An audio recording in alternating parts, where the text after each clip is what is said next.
నంద్యాల గౌరవ పార్లమెంట్ సభ్యురాలు వారిని మాట్లాడవలసిందిగా కోరుతున్నాం.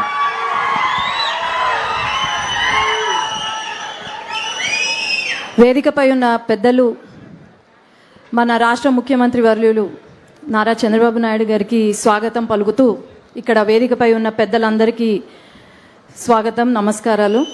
అట్లాగే ఈరోజు మన మల్యాల గ్రామానికి హెచ్ఎన్ఎస్ఎస్ బటన్ నొక్కడానికి, జలహారతి ఇవ్వడానికి వచ్చిన మన ముఖ్యమంత్రి గారు మొట్టమొదటిసారి ఎవ్వరూ రాలేదు, కానీ మన ముఖ్యమంత్రి గారు వచ్చారు అంటే రైతు పడే కష్టం తెలుసు, రైతుల పడే నష్టం తెలుసు.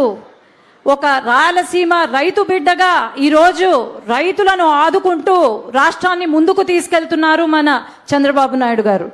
అట్లాగే మనం గమనిస్తే గత పాలనలో అసలు రైతులను పట్టించుకోకుండా పక్కన పెట్టి, మరి మనం అధికారంలోకి రాగానే వెంటనే హెచ్ఎన్ఎస్ఎస్కి దాదాపు 6 లక్షల హెక్టార్లు ఏకర్స్ పారిచ్చే ప్రాజెక్ట్ని ముందుకు తీసుకెళ్తూ ఎంతో మంచి పని చేస్తున్నారు సార్. అట్లాగే ఇక్కడ కొన్ని ఇబ్బందులు ఉన్నాయి సార్. ఏదైతే అలగనూరు ప్రాజెక్ట్ అది ఇంకా పట్టించుకోని పరిస్థితిలో మీరు వచ్చి దాన్ని ఆదుకొని ఇక్కడ శాంక్షన్ చేశారు. ముఖ్యంగా దానికి ధన్యవాదాలు తెలియజేస్తున్నాను. అట్లాగే ఇక్కడ కొన్ని ట్రాన్స్ఫార్మర్స్ బిగించకుండా ఉన్నారు సార్ కొన్ని లిఫ్ట్ ఇరిగేషన్స్కి. అది కూడా ఇమ్మీడియట్గా పెట్టించాలి, ఎందుకంటే రైతులు ఓన్లీ రెయిన్ ఫెడ్ వర్షపాతానికి ఆధారపడి ఉన్నారు సార్ ఇక్కడ. కాబట్టి ఇవన్నీ కూడా మనకు రిజర్వాయర్స్ వస్తే బాగుంటుంది. అట్లాగే గుండ్రేవుల కూడా టీఎంసీని కెపాసిటీని పెంచితే బాగుంటుంది. సిద్ధేశ్వరం కూడా రిజర్వాయర్ ఉంటే బాగుంటుంది సార్.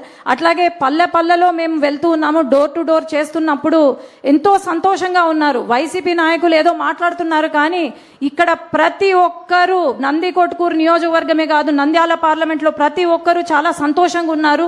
ముఖ్యంగా ఇక్కడ ఉన్న మహిళలు సార్ ఎంతో సంతోషంగా ఉన్నారు. పెన్షన్లు అయితేనేమి, లేకపోతే తల్లికి వందనం అయితేనేమి చాలా సంతోషంగా ఉన్నారు.